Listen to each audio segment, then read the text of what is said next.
ka klasaki bilanga kitoko asalaki abenya kondo nini jardin. Ozoka. Même muzaza kofana na jardin wana te. Muzaza kofana na pembeni ya swate ubenga ngo village na konja yango. Babengi koma nini Eden. Eden ezalaki place mama Eva na papa Adam baza kovanda. Oliyo benga ngo village ngana konja yango. Place baza kovanda ngwana. Mais soki guna bango lobi restaurant mposa kolia lingezwa bango baza kokita wapi? Na jardin d'Eden. Na jardin d'Eden. Nzambe aza nzambe. Ayebaki ete soki mutu asali bilanga mama ni soki osali bilanga ya plate bane ya bandunda tout ça. Est-ce que oya kosopela ngo mai te pour maintenir yango? Oh, bien sûr, il faut y avoir ce plan mai. Donc, ce mai te bandunda ni se kufi ka ofi. Maintenant, il faut ça là. Nzambe ye moko auta kina lola to azakuta na lola na science na ye. Azako yako arroser jardin wana parce que ndunda banzete fait bota. To mai mbule zalaka te la. Mbule zalaka merci, mbule zalaka na erona. Comment azako arroser la ngo tanga Bible bien. Nzambe lobi boye. Poto kena mukuse sikoyo. Na village wana Eden. Place Adam na Eva zako vanda. Ngam na zobe ngo village juge na soko lingo juge na zu charge yango.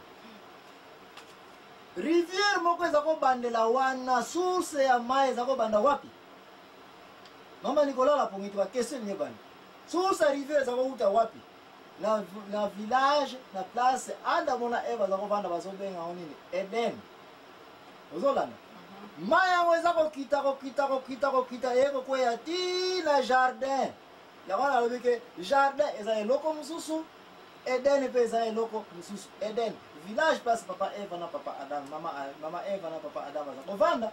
Mais jardin eza ki mwa musika quelle distance na yebi na wate Bible lobi yango te. Mais ndima yango te Adam za kovanda na Eden, na za kovanda na jardin te. Maya za ko ya kwa rose nini jardin. Mama ani. Matea lelo yo eza kosenga technique kolala pungite siko na kata jardin wana tango etondi na mai banzete za kopela eza kobota bien bafulu ya kitoko mai yango soki vandi ya ma okoyi ko bloquer mai te mutu moko akanga mai na mokili aza te mai ekolwa nzela yango ekontinue kokita kokende mai yango eza kotondisa bassin wana ya nini ya Eden kuba nzete bota kitoko de place wana kaka na jardin wana mai loko ekoma ikotonda trop. Et il va continuer à kima. Et il va former 4 autres quoi rivières. Maman Annie. Autant qu'il y a, est-ce que vous pouvez savoir comment la rivière oyo? Ah, natanga kidoa. Baya, la rivière là est zalaki 4. Donc mon ce qui est zalaki Pichon. Comme la rivière là, ce qui est zalaki. Oui, Pichon. Mon sous est zalaki Gihon. Oui. Monsieur Zalaki Tigre. Oui. Et puis Monsieur Zalaki Ifrat. Merci. Les 4 fleuves au Bible pesi en combo. Ndemo fleuve les bosso comme un pichon. Et ça ko banda wapi? Na Eden bien na jardin d'Eden. Ba question est ko ya.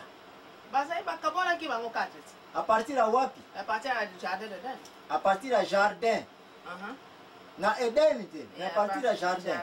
Des pichons ils ont banda wana elongo wana ke iti wapi Bible lobi côté zako kende kotango o tala ba wolo na ba palata na ba bilo riche. Deuxième rivière Gishon ils ont uta kaka place na jardin et puis ils ont contacté ke wapi na Éthiopie. Troisième rivière Tigre ils ont uta kaka place na jardin et puis ke ti na côté ya Assyrie kuna. 4e rivière asuka za kuta kaka na jardin wana ekeiti wapi? Tina ba Turki kuna ba mboka wana. Awa tokomi na point ezalete mama Ani na banza. Et comme clair était jardin de Dentoyo kani sikoyo ete eza eloko mususu et puis Eden eza eloko mususu. Donc oti point na point mususu mama Ani sikoyo. Oza koyo. Mama na molo sengi repo. Tika toke no zo repo na siko poto kota. Na place ezalike bale tele baba to komi siko wapi? Na place papa Adam na mama Eva ke na kolela na bango wapi? Na restaurant na bango. Na jardin. Parce que kuna ndamba teli bango nyonse koka. Alléluia. Alléluia. Donc no zo repo na biso. Yo ti bakama imbalwe Qui sont dit, c'est pas vrai. Ambissance pour caser Diabla. Mais frère Gilbert dit, c'est pas vrai. Mais François dit, c'est pas vrai. Et Finesse dit, c'est pas vrai. Pasteur Oba dit, c'est pas vrai. Tout le monde a ça. Yo dit, m'bap libéré, m'baloué, si c'est vrai. Yo dit, m'bap libéré, m'baloué. Qui sont dit, c'est pas vrai. Ambissance pour caser Diabla. Campion dit c'est pas vrai. Merci Pierre dit c'est pas vrai. Père Réginal dit c'est pas vrai. Mais Père Opes dit c'est pas vrai. Tout le monde a ça. Yo dit m'a libéré, maloué si c'est vrai. Combien d'artistes yo dit.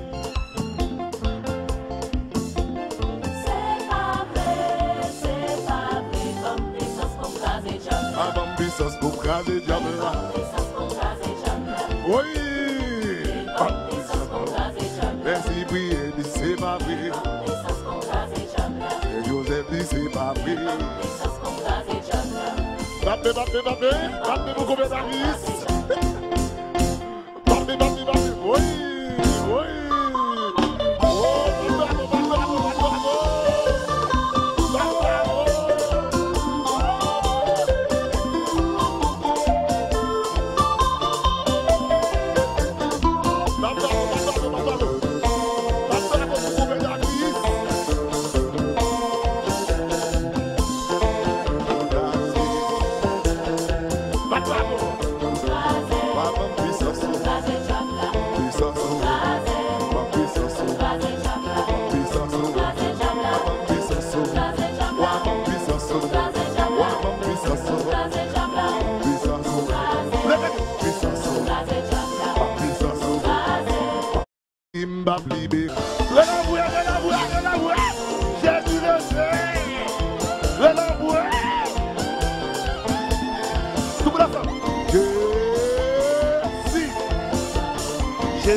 Combien d'artistes à danser?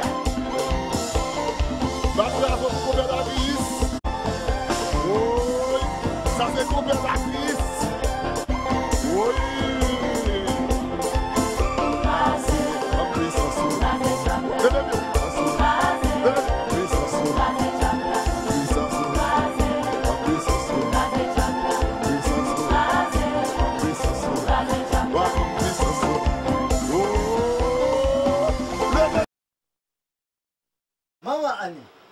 Nabanza yo mtu kwa place nyango to sukela ki avant que nous va répondre na place ni to komi sikoy.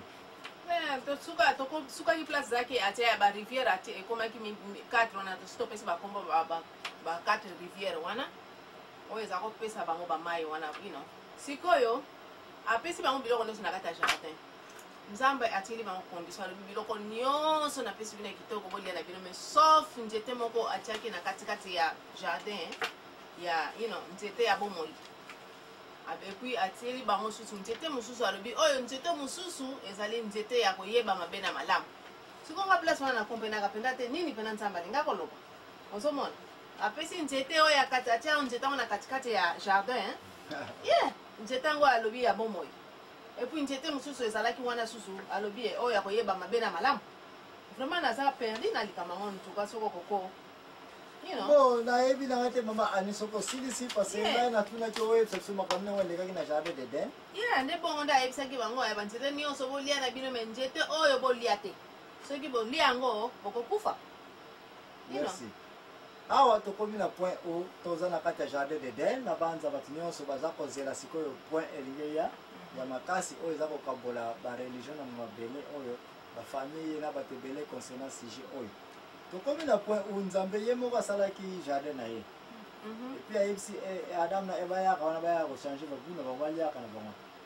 Mais question na avant tout continuer mama Annie, est-ce que na tango wana Adam na Eva bazalaki kolia pe banyama eso Yeah, baza kolia nyonso banyama bafruit biloko nyonso ola si Yeah, abandunda tusa baza kolia yeah, baza kolia yango patila ibango biloko nyonso toza koya me ana tanda cha una mutuke na ero yoko Adamu na Eva makama kolia banyama ezalaki te baza kolia banyama te ka bafruit nzambe elobi yango bien te tika na rendre vie na bango facile